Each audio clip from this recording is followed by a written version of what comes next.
Tô aqui na oficina agora. Eu fui abastecer o Arla, nunca tinha abastecido o Arla. E a tampinha do Arla se desmanchou. Aí eu vim aqui abrir uma ordem de serviço agora antes de sair, pra eles trocar minha tampinha do Arla. Deixa eu mostrar como é que ficou minha tampa do Arla. Ela tinha uma molinha, não sei. Ai, peraí, deixa eu descer aqui.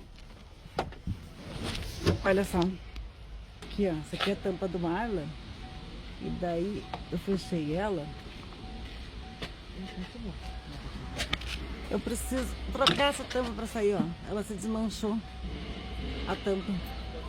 Agora eles só me liberam quando eu trocar essa tampa. Mas eu acho que eu poderia sair pra viajar assim, né? Agora tem que esperar eles virem pra trocar minha tampa do Arla. Tá de uma tampinha, vou ficar aqui esperando o pessoal. Então agora eu vou esperar eles trocar minha tampa do Arla pra poder descarregar.